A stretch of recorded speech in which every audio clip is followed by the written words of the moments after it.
ಎಂದಿನಂತೆ ಕಿಚ್ಚ ಸುದೀಪ್ ಅವರು ಅದೇ ಗತ್ತಿನಲ್ಲಿ ವಾರದ ಕತೆ ಕಿಚ್ಚನ ಜೊತೆ ಪಂಚಾಯಿತಿಯನ್ನ ಆರಂಭಿಸಿದ್ದಾರೆ.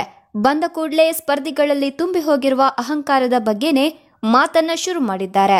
ತಮ್ಮ ಒಂದು ವಿಭಿನ್ನವಾದ ನಗುವನ್ನ ಬೀರುತ್ತಲೇ ಸ್ಪರ್ಧಿಗಳಿಗೆ ಎಚ್ಚರಿಕೆಯ ಸಂದೇಶವನ್ನ ಕಿಚ್ಚ ರವಾನಿಸಿದ್ದಾರೆ. ಹೌದು, ಈ ವಾರ ತುಂಬಾ ಕೆಲವರಲ್ಲಿ ಅಹಂಕಾರ ತುಂಬಿ ತುಳುಕ್ತಾ ಇತ್ತು ಅನ್ನೋದು ಎಲ್ಲರಲ್ಲೂ ಎದ್ದು ಕಾಣಿಸ್ತಾ ಇತ್ತು.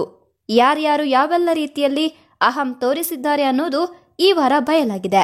ನಾಮಿನೇಷನ್ನಿಂದ ಹಿಡಿದು ಕೊನೆಯ ಟಾಸ್ಕ್ ವರೆಗೂ ಕೂಡ ಎಲ್ಲರಲ್ಲೂ ತಾನೇ ಮೇಲೂ ತಾನೇ ಗ್ರೇಟ್ ಎಂಬ ಅಹಂಕಾರ ಕಾಣಿಸ್ತಾ ಇತ್ತು. ಅದನ್ನ ಇಂದು ಕಿಚ್ಚ ಹೇಳಿ ಸ್ಪರ್ಧಿಗಳಿಗೆ ಮಾತಿನ ಚಾಟಿ ಬೀಸಿದ್ದಾರೆ. ವೇದಿಕೆಗೆ ಬಂದವರೇ ಸ್ಪರ್ಧಿಗಳ ಜೊತೆ ಈ ರೀತಿ ಮಾತಿಗೆಳೆದಿದ್ದಾರೆ. ಪ್ರೈಸ್ ಮನಿ ಇಟ್ಕೊಂಡು ಒಂದು ಟಾಸ್ಕ್ ನಡೆಯುತ್ತೆ ಇಡೀ ವಾರ, ಹೇಗಿತ್ತು ಅಂತ ನೇರವಾಗಿ ಸ್ಪರ್ಧಿಗಳಿಗೆ ಪ್ರಶ್ನೆ ಮಾಡಿದ್ದಾರೆ. ಇದಕ್ಕೆ ಒಬ್ಬೊಬ್ರು ಒಂದೊಂದು ರೀತಿಯಲ್ಲಿ ಉತ್ತರವನ್ನ ಕೊಟ್ಟಿದ್ದಾರೆ. ಕಾರ್ತಿಕ್ ಅವರು, ಅಲ್ಲಿ ನಡೆದಂತಹ ಪ್ರೊಸೀಜರ್ ನನ್ಗೆ ಓಕೆ ಇಲ್ಲ ಸರ್ ಅಂತ ಹೇಳಿದ್ರೆ, ನಮ್ರತ ಅವರು ಹೇಳ್ತಾರೆ, ಎಲ್ಲೋ ಒಬ್ರನ್ನ ಕೆಳಗೆ ಹಾಕ್ಬೇಕು ಅಂತ ಬೇರೆಯವರನ್ನ ನೋಟಿಸ್ ಮಾಡದೆ ಅವರು ಮೇಲೆ ಹೋಗ್ತಾನೆ ಹೋದ್ರು ಅಂತ ನಮ್ರತ ತಮಗನಿಸಿದ ಅನಿಸಿಕೆಯನ್ನ ಹೇಳಿದ್ರೆ, ಇನ್ನು ತನಿಷಾ ಅವರು, ನಾನಿಲ್ಲಿ ಬರೀ ಮಾತಾಡ್ಕೊಂಡು ಮಾತ್ರನೇ ಇಲ್ಲಿವರೆಗೂ ಬಂದಿದ್ದೀನಿ ಅಂತ ಕೆಲವರಿಗೆ ಅನ್ಸುತ್ತೆ, ಹಾಗಾಗಿ ನನಗೆ ಕಡಿಮೆ ಪ್ರೈಸ್ನ ಕೊಟ್ಟಿದ್ದಾರೆ ಅಂತ ಕಿಚ್ಚನ ಬಳಿ ಹೇಳಿದ್ದಾರೆ. ಇನ್ನು 15 ಲಕ್ಷದ ಬೋರ್ಡ್ ಪಡೆದ ವಿನಯ್ ಅವರು ಹೇಳ್ತಾರೆ, ಪಾಯಿಂಟ್ಲೆಸ್ ವಾದಗಳೇ ಇಲ್ಲಿ ನಡೆಯೋದು ಸರ್ ಅಂತ. ಆದ್ರೆ ಇದಕ್ಕೆಲ್ಲ ಕಿಚ್ಚ ಕೊಟ್ಟ ಉತ್ತರ ಏನಂದ್ರೆ, ಇಲ್ಲಿ ಕಾಣಿಸಿದ್ದು ಬರೀ ಈಗೋ ಅಷ್ಟೇ ಅಂತ.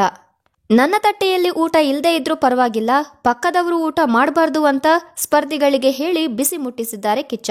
ಅಂದ್ರೆ ಇಲ್ಲಿ ಎಲ್ರೂ ಕೂಡ ತಮ್ಮ ಈಗೋವನ್ನ ತೋರಿಸಿದ್ದು ಬಿಟ್ರೆ, ತಮ್ಮ ವೈಯಕ್ತಿಕ ಆಟ ಆಡಿದ್ದು ಬಿಟ್ರೆ, ಯಾರಿಗೆ ಸೂಕ್ತವಾದ ಮೊತ್ತ ಹೋಗ್ಬೇಕಿತ್ತೋ ಅದು ಹೋಗಿಲ್ಲ ಅನ್ನೋದನ್ನ ಪರೋಕ್ಷವಾಗಿ ಕಿಚ್ಚ ಹೇಳಿದ್ದಾರೆ.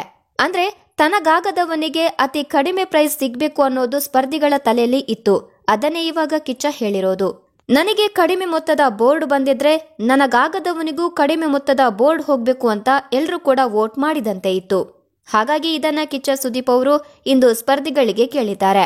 ಇನ್ನು ಈ ವಾರ ಮೈಕಲ್ ಹಾಗೂ ವಿನಯ್ಗೆ ರೂಲ್ಸ್ ಬ್ರೇಕ್ ಮಾಡಿ ಶಿಕ್ಷೆಯನ್ನು ಅನುಭವಿಸಿದ ಕಾರಣ ಕಿಚ್ಚ ಸಿಕ್ಕಾಪಟ್ಟೆ ರೊಚ್ಚಿಗೆದ್ದು ಕ್ಲಾಸ್ ತಗೊಂಡ್ರೆ, ಇನ್ನು ಸಂಗೀತ ಹಾಗೆ ತನಿಷಾಗೂ ಕೂಡ ಕಿಚ್ಚ ಪಾಠ ಮಾಡಿದ್ದಾರೆ. ಒಂದು ಟಾಸ್ಕ್ ವಿಚಾರದಲ್ಲಿ ಇಬ್ರು ಕೂಡ ಮುಯ್ಯಿಗೆ ಮುಯಿ ತೀರಿಸಿಕೊಂಡಂತೆ ಇತ್ತು. ಹೌದು, ಸ್ವಿಮ್ಮಿಂಗ್ ಟಾಸ್ಕ್ನಲ್ಲಿ ಸಂಗೀತನ ತನಿಷಾ ಅವರು ಕಣ್ಣಿನ ಸಮಸ್ಯೆ ಅಂತ ಹೇಳಿ ಗೇಮ್ನಿಂದ ಹೊರಗಿಟ್ಟಿದ್ರು. ಸಂಗೀತ ಅವರಿಗೆ ಈ ಅವಕಾಶ ಸಿಕ್ಕಾಗ ತನಿಷಾ ಅವರಿಗೆ ಕಾಲಿನ ಸಮಸ್ಯೆ ಇದೆ ಅಂತ ಹೇಳಿ ಹೊರಗಿಟ್ರು. ಇದು ನೋಡೋರಿಗೆ ಕಾಳಜಿ ರೀತಿ ಕಾಣಿಸಿಲ್ಲ, ಬದಲಾಗಿ ಒಬ್ರನ್ನು ಇನ್ನೊಬ್ರು ಟಾರ್ಗೆಟ್ ಮಾಡಿದಂತೆ ಇತ್ತು. ಇದನ್ನು ಕೂಡ ಇಂದು ಕಿಚ್ಚ ಕೇಳಿ ಇಬ್ರಿಗೂ ಬಿಸಿ ಮುಟ್ಟಿಸಲಿದ್ದಾರೆ. ಅಲ್ಲದೆ ಕ್ಯಾಪ್ಟನ್ ಆಗಿರುವ ತನಿಷಾ ಅವರು ಕೆಲವು ಕಡೆಗಳಲ್ಲಿ ಎಡವಿದ್ದಾರೆ. ಅಂದ್ರೆ ಅವರು ವೈಯಕ್ತಿಕ ಆಟ ಆಡಿದಂತೆ ಎಲ್ರಿಗೂ ಕಾಣಿಸ್ತಾ ಇತ್ತು. ವೈಯಕ್ತಿಕ ಆಟ ಅಂದ್ರೆ ಒಬ್ಬ ಗೇಮ್ನ ಚೆನ್ನಾಗಿ ಆಡ್ತಾನೆ ಅನ್ನೋದು ಗೊತ್ತಿದ್ರೂ ಕೂಡ ಕ್ಷುಲ್ಲಕ ಕಾರಣವನ್ನ ಕೊಟ್ಟು ಆತನನ್ನ ಹೊರಗಿಡೋದು ವೈಯಕ್ತಿಕ ಆಟ. ಅಂದ್ರೆ ಕಾರ್ತಿಕ್ ಅವರು ಅದ್ಭುತ ಗೇಮರ್ ಅನ್ನೋದು ಎಲ್ರಿಗೂ ಗೊತ್ತಿರುವ ವಿಚಾರ. ಆದ್ರೂ ಕೂಡ ತನಿಷಾ ಅವರು ತಾವೊಂದು ಗೇಮ್ ಪ್ಲಾನ್ ನ ಮಾಡಿಕೊಂಡು ಕಾರ್ತಿಕ್ ಅವರನ್ನ ಹೊರಗಿಟ್ಟಿದ್ದಾರೆ. ಮೊದಲ ಟಾಸ್ಕ್ ನಲ್ಲೇ ಕಾರ್ತಿಕ್ನ ಆಚೆ ಇಟ್ಟು ಎಡವಿದ್ರು ತನಿಷಾ, ಅದು ಕೂಡ ಸೂಕ್ತ ಕಾರಣ ಕೊಡದೆ. ಈ ಹಿಂದಿನ ವಾರ ಡ್ರೋನ್ ಪ್ರತಾಪ್ ಅವರು ಕೂಡ ಕ್ಷುಲ್ಲಕ ಕಾರಣವನ್ನ ಕೊಟ್ಟು ಕಾರ್ತಿಕ್ನ ಹೊರಗಿಟ್ಟಿದ್ದಕ್ಕೆ ಕಿಚ್ಚ ಸುದೀಪ್ ಅವರು ಸರಿಯಾಗಿ ಬೆಂಡೆತ್ತಿದ್ರು. ಈಗ ಅದೇ ತಪ್ಪನ್ನ ತನಿಷಾ ಅವರು ಮಾಡಿ ಕಿಚ್ಚನಿಂದ ಉಗಿಸಿಕೊಂಡಿದ್ದಾರೆ. ಒಂದು ವೇಳೆ ವರ್ತೂರ್ ಅವರ ಜಾಗದಲ್ಲಿ ಕಾರ್ತಿಕ್ ಇದ್ದಿದ್ರೆ ಆ ಗೇಮ್ ಬೇಗನೆ ಫಿನಿಶ್ ಆಗ್ತಿತ್ತು ಅಂತ ಕಾಣಿಸುತ್ತೆ. ಹಾಗಾಗಿ ಇದನ್ನೇ ಒಂದು ಪಾಯಿಂಟ್ ಆಗಿ ಹೇಳಿ ಕಿಚ್ಚ ಸುದೀಪ್ ಅವರು ತನಿಷಾಗೂ ಕ್ಲಾಸ್ ತಗೋತಾರೆ. ಇನ್ನು ಆ ಮನೆಯಲ್ಲಿ ವುಮೆನ್ ಕಾರ್ಡ್ ಎಂಬ ಪದ ಬಳಕೆ ಪ್ರತಿ ವಾರನೂ ಆಗುತ್ತೆ. ಯಾರೇ ಮಹಿಳೆ ಏನಾದ್ರೂ ವಿಚಾರದ ಬಗ್ಗೆ ವಾಯ್ಸ್ ರೈಸ್ ಮಾಡಿದ್ರೆ ಸಾಕು ವುಮೆನ್ ಕಾರ್ಡ್ ಅಂತ ಹೇಳೋದು, ಕಣ್ಣೀರನ್ನ ಹಾಕಿದ್ರೆ ಸಿಂಪತಿ ಅನ್ನೋದು, ಅಸಮರ್ಥರಾಗಿ ಬಂದಿದ್ದೀವಿ ಅಂದ್ರೆ ಅದನ್ನ ಕೂಡ ಕಾರ್ಡ್ ಅಂತ ಹೇಳೋದು ಆಗ್ತಾನೆ ಇದೆ. ಅದರಲ್ಲೂ ಈ ವುಮೆನ್ ಕಾರ್ಡ್ ಬಗ್ಗೆ ಮಾತಾಡ್ತಾ ಇರೋದಕ್ಕೆ ಕಿಚ್ಚ ಬೆಂಡೆತ್ಬೇಕು ಅಂತ ವೀಕ್ಷಕರು ಒತ್ತಾಯಿಸ್ತಾ ಇದ್ದಾರೆ. ಇದು ಅಲ್ಲಿನ ಸ್ಪರ್ಧಿಗಳಿಗೆ ಅಭ್ಯಾಸ ಆಗಿ ಹೋಗಿದೆ. ಪದೇ ಪದೇ ಅದನ್ನೇ ಹೇಳಿ ಕುಗ್ಗಿಸುವ ತಂತ್ರ ಕೂಡ ನಡೀತಿದೆ ಅಂತಿದ್ದಾರೆ ಜನ. ವಾಯ್ಸ್ ರೈಸ್ ಮಾಡಬೇಕು, ತನಗೆ ಅವಕಾಶ ಸಿಗಬೇಕು ಅಂದ್ರೆ ಮಾತಾಡ್ಲೇಬೇಕು ಅಂತ ಬಹಳ ಸಲ ಕಿಚ್ಚನೇ ಹೇಳಿದ್ದಾರೆ. ಈ ವಿಚಾರಕ್ಕೆ ಸಂಗೀತ ವಾಯ್ಸ್ ರೈಸ್ ಮಾಡಿದ್ದಕ್ಕೆ ವಿನಯ್ ಅವರು ಅದಕ್ಕೆ ವುಮೆನ್ ಕಾರ್ಡ್ ಅಂದ್ರು.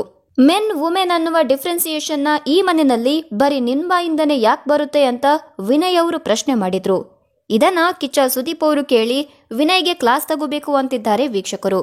ಇನ್ನು ಡ್ರೋನ್ ಪ್ರತಾಪ್ ಅವರು ಆಸ್ಪತ್ರೆಯಿಂದ ನೇರವಾಗಿ ದೊಡ್ಡ ಮನೆಗೆ ಕಾಲಿಟ್ಟಿದ್ದಾರೆ.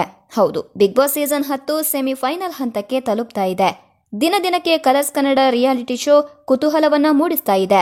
ಹಲವು ಮೊದಲುಗಳಿಗೆ ಈ ಸೀಸನ್ ಸಾಕ್ಷಿಯಾಗಿರೋದು ಸುಳ್ಳಲ್ಲ. ಹೌದು, ಹಲವು ಕೇಸ್ಗಳು, ಎಫ್ಐಆರ್ಗಳು, ವಿವಾದಗಳಿಂದನೇ ಈ ಶೋ ಸದ್ದು ಮಾಡಿರೋದು. ಈಗ ಮತ್ತೆ ಡ್ರೋನ್ ಪ್ರತಾಪ್ ಅವರು 2ನೇ ಬಾರಿ ಆಸ್ಪತ್ರೆಗೆ ಹೋಗಿ ದೊಡ್ಡಮನೆಗೆ ವಾಪಸ್ಸಾಗಿದ್ದಾರೆ. ಕಳೆದ ಬಾರಿ ಕಣ್ಣಿಗೆ ಹಾನಿಯುಂಟಾಗಿ ಸಂಗೀತ ಜೊತೆಗೆ ಆಸ್ಪತ್ರೆಗೆ ಸೇರಿದ್ದ ಡ್ರೋನ್ ಇದೀಗ ಮತ್ತೆ ಆಸ್ಪತ್ರೆ ಸೇರಿ ಬಿಗ್ ಬಾಸ್ಗೆ ಮರಳಿದ್ದಾರೆ. ವೀಕೆಂಡ್ ವಿತ್ ಸುದೀಪ ಕಾರ್ಯಕ್ರಮದ ಪ್ರೋಮೋ ಕಲರ್ಸ್ ಕನ್ನಡ ಹಂಚಿಕೊಂಡಿದ್ದು, ಅದರಲ್ಲಿ ಪ್ರತಾಪ್ ಅವರು ವಾಪಸ್ ಬಂದಿದ್ದಾರೆ. ಆದ್ರೆ ಮನೆಗೆ ಬಂದವರೇ ಮೌನಕ್ಕೆ ಶರಣಾಗಿದ್ದಾರೆ. ಯಾರ ಜೊತೆಗೂ ಅಷ್ಟೊಂದು ಮಾತನಾಡಿಲ್ಲ. ಜೊತೆಗೆ ಯಾವುದೋ ಯೋಚನೆಯಲ್ಲಿ ಕಳೆದು ಹೋದ ಹಾಗೆ ಕಾಣಿಸ್ತಿದ್ದಾರೆ. ಬಿಗ್ ಬಾಸ್ ಮನೆಯ ಗೇಟ್ ತೆಗೆದು ಒಳಗೆ ಬಂದ ಪ್ರತಾಪ್ ಅವರನ್ನ ಓಡಿ ಹೋಗಿ ನಮ್ರತ ಮತ್ತೆ ಸಂಗೀತ ಸ್ವಾಗತಿಸ್ತಾರೆ. ಇಬ್ರು ಕೂಡ ಪ್ರತಾಪ್ಗೆ ಅಪ್ಪುಗೆಯ ವೆಲ್ಕಮ್ ಕೂಡ ಕೊಟ್ಟಿದ್ದಾರೆ. ಜೊತೆಗೆ ನಿನ್ನನ್ನ ತುಂಬಾ ಮಿಸ್ ಮಾಡಿಕೊಂಡೆ ಅಂತ ಸಂಗೀತ ಅವರು ಡ್ರೋನ್ ಪ್ರತಾಪ್ಗೆ ಹೇಳಿದ್ದಾರೆ. ಆದ್ರೆ ಪ್ರತಾಪ್ ಯಾವುದೇ ಮಾತನ್ನ ಆಡಿಲ್ಲ. ಬಿಗ್ ಬಾಸ್ಗೆ ಬಂದ ಡ್ರೋನ್ ಪ್ರತಾಪ್ ತುಂಬಾ ಚಿಂತೆಯಲ್ಲಿರುವಂತೆ ಕಾಣಿಸ್ತಾ ಇದ್ದಾರೆ. ದೇವರ ಮುಂದೆ ಹೋಗಿ ಕೈ ಮುಗಿದು ಏನೋ ಕೇಳ್ಕೊಂಡಿದ್ದಾರೆ. ದೇವರಿಗೆ ಅಗರಬತ್ತಿ ಹಚ್ಚಿ ಪ್ರಾರ್ಥನೆ ಕೂಡ ಮಾಡಿದ್ದಾರೆ. ಇದಕ್ಕೆ ಸಂಗೀತ ಕೂಡ ಸಾಥ್ ಕೊಟ್ಟಿದ್ದಾರೆ. ಆದ್ರೆ ಪ್ರೋಮೋದಲ್ಲಿ ಪ್ರತಾಪ್ ಯಾರ ಜೊತೆಗೂ ಕೂಡ ಮಾತನಾಡಿರೋದನ್ನ ತೋರಿಸಿಲ್ಲ. ಇನ್ನು ಪ್ರತಾಪ್ ಅವರಿಗೆ ತುಕಾಲಿ ಸಂತೋಷ್ ಅವರು ಧೈರ್ಯ ತುಂಬಿ ಯೋಚನೆ ಮಾಡಬೇಡ, ನೀನು ಆರೋಗ್ಯವಾಗಿದ್ದರೆ ಅಷ್ಟೇ ಸಾಕು ಅಂತ ಹೇಳಿದ್ದಾರೆ. ವರ್ತೂರ್ ಸಂತೋಷ್ ಕೂಡ ನೀನು ಆರಾಮಾಗಿದ್ದೀಯಾ ಅಂತ ಪ್ರಶ್ನೆ ಮಾಡಿದ್ದು, ಇದಕ್ಕೆ ಪ್ರತಾಪ್ ಅವರು ತಲೆ ಆಡಿಸಿದ್ದಾರೆ. ಒಟ್ಟಾರೆಯಾಗಿ ಈಗಲೂ ಕೂಡ ಡ್ರೋನ್ ಪ್ರತಾಪ್ ಅವರು ತಮ್ಮದೇ ಲೋಕದಲ್ಲಿದ್ದಾರೆ. ಆದ್ರೆ ವಾರದ ಕತೆ ಕಿಚ್ಚನ ಜೊತೆ ಸಂಚಿಕೆಯಲ್ಲಿ ತಮ್ಮ ನೋವನ್ನ ಕಿಚ್ಚನ ಮುಂದೆ ಹೇಳಿಕೊಳ್ತಾರಾ ಅನ್ನೋದನ್ನ ನೋಡೋದಕ್ಕೆ ವೀಕ್ಷಕರು ಕಾಯ್ತಾ ಇದ್ದಾರೆ. ಅಂದಹಾಗೆ ಪ್ರತಾಪ್ ಅವರೇನಾದ್ರೂ ಕೆಟ್ಟ ನಿರ್ಧಾರಕ್ಕೆ ಕೈ ಹಾಕಿರೋದೇ ಆದ್ರೆ ಕಿಚ್ಚ ಸುದೀಪ್ ಅವರಿಗೆ ಗೇಟ್ ಪಾಸ್ ಕೊಟ್ಟರು ಅಚ್ಚರಿ ಪಡಬೇಕಿಲ್ಲ. ಒಂದು ವೇಳೆ ಅವರು ಉಪವಾಸ ಇದ್ದು ತಮ್ಮ ಆರೋಗ್ಯವನ್ನ ಹಾಳು ಮಾಡ್ಕೊಂಡಿದ್ರೆ ಕೂಡ ಕಿಚ್ಚ ಸುದೀಪ್ ಅವರು ಎಚ್ಚರಿಕೆಯನ್ನ ಕೊಡ್ತಾರೆ. ಯಾಕಂದ್ರೆ ಈ ರೀತಿ ಊಟವನ್ನ ತ್ಯಜಿಸಿ ಆರೋಗ್ಯವನ್ನ ಹಾಳು ಮಾಡ್ಕೊಂಡ್ರೆ ಅದು ಬಿಗ್ ಬಾಸ್ಗೆ ಕೆಟ್ಟ ಹೆಸರು. ಹಾಗಾಗಿ ಕಿಚ್ಚ ಸುದೀಪ್ ಅವರು ಈ ಬಗ್ಗೆ ಮಾತನಾಡೋದು ಪಕ್ಕಾ ಅನ್ಬೋದು. ಯಾಕಂದ್ರೆ ಬಿಗ್ ಬಾಸ್ ತಂಡಾನೇ ಹೇಳ್ಕೊಂಡಿದ್ರು 2 ದಿವಸದಿಂದ ಪ್ರತಾಪ್ ಸರಿಯಾಗಿ ಊಟ ಮಾಡಿಲ್ಲ ಅಂತ.